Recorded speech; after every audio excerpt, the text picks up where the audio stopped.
Topper कैसे बनते हैं, आज हम इस पर बात करेंगे।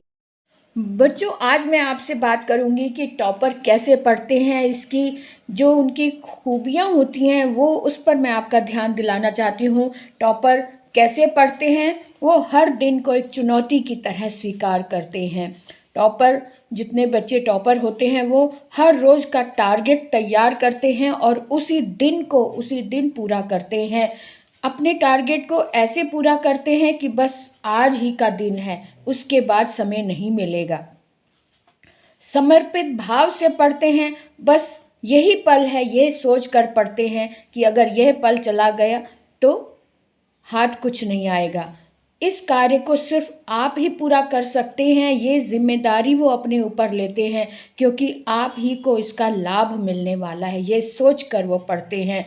आप पर इस समय सिर्फ पढ़ने की ही जिम्मेदारी है ना, क्योंकि आप स्टूडेंट हैं, आपको पढ़ने का पूरा समय दिया गया है। आप पर इस समय सिर्फ पढ़ने की ही जिम्मेदारी है।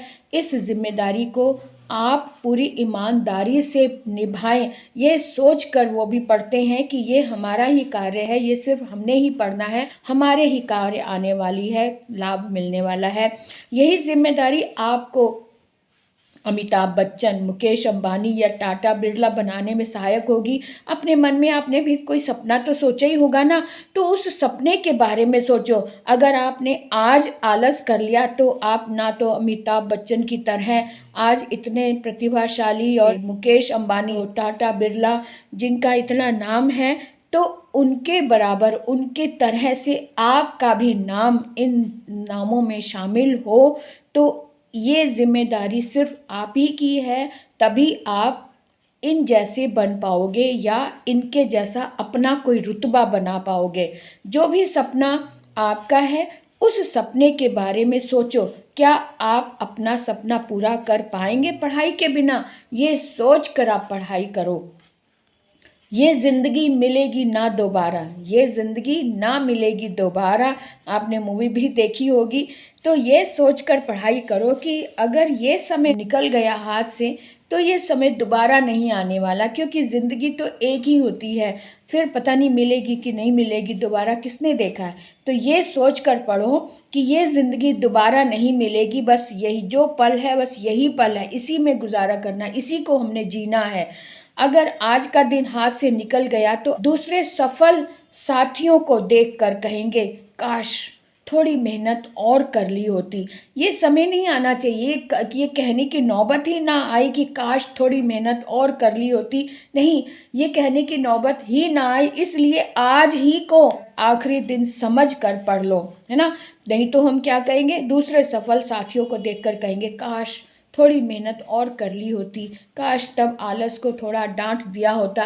तो ये नौबत ही ना आए, क्योंकि आज ही अपने आप को संभाल लो। और एक बात और कहनी है कि अगर आपकी स्पीड कम है लिखने की, कई बार कई बच्चों की होती है ना, स्पीड कम होती है लेकिन, तो सभी प्रश्नों पर समय बांट कर लिखो ताकि सभी प्रश्नों को हल कर सकें, है ना। अगर आपकी तैयारी पूरी नहीं हुई है, कई बार ऐसा होता है कि कोई प्रश्न कुछ चैप्टर रह जाते हैं तो अगर ऐसा है और उस चैप्टर का कोई प्रश्न आपके सामने आ गया है कि उसका उत्तर आपको नहीं पता, तब क्या करें। अगर आपकी तैयारी पूरी नहीं हो पाई है, कम से कम इतना ध्यान रखें कि गलतियां कम से कम हो ताकि नंबर पूरे मिल सके जितना भी लिखा है।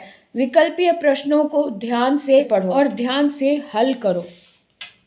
कोई प्रश्न आपके सामने ऐसा आ जाए जो आपको याद नहीं है, तो प्रश्न को 2 से 3 बार पढ़ो।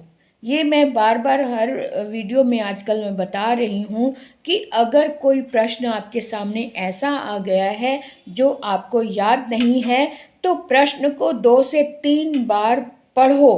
प्रश्न में ही क्लू मिल जाता है, प्रश्न में संकेत बिंदु मिल जाते हैं जो आपको उत्तर लिखने में सहायता देते हैं। इस बात पर हमेशा ध्यान रखो, आपको क्लू प्रश्न में ही मिलता है, प्रश्न में से ही आपको उत्तर मिल जाएगा, ये पक्की बात है। इसलिए प्रश्न को ध्यान से पढ़ो और प्रश्न में से ही उत्तर ढूंढो। आजकल निबंध का स्थान अनुच्छेद ने ले लिया है ना, तो उसके संकेत बिंदु ही आपको सहायता देते हैं कि लिखना क्या है। तो इन बातों का ध्यान रखो। जो निबंध में या अनुच्छेद में जो संकेत बिंदु दिए होते हैं वो बहुत सहायक होते हैं मैटर तैयार करने के लिए। उन संकेत बिंदुओं से ही हमें क्लू मिलता है कि हमें लिखना क्या है। इसलिए जब अनुच्छेद आए तो वैसे ही वो तो 100 शब्दों की लिमिट होती, बहुत कम लिखना होता है, और उसको आप भी लिखने के लिए आपको सहायता मिल जाती है संकेत बिंदुओं से। इसलिए अनुच्छेद को बिना हल किए मत छोड़ो। किसी भी प्रश्न को हल किए बिना मत छोड़ना, क्योंकि हल किया हुआ होगा तो कुछ तो नंबर मिल ही जाएंगे। इसलिए इन बातों का ध्यान रखो। और ये ही मैंने आपको बताया है कि टॉपर कैसे लिखते हैं, ये आप आज समझ गए हैं। और ये सोचकर लिखो कि ज़िंदगी ना मिलेगी दोबारा।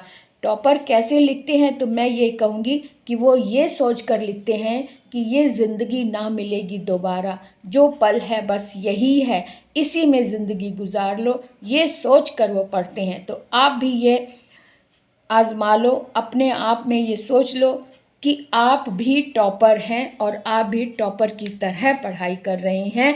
तो बस लग जाओ। All the best. तो आपको टॉप करने से कोई नहीं रोक सकता।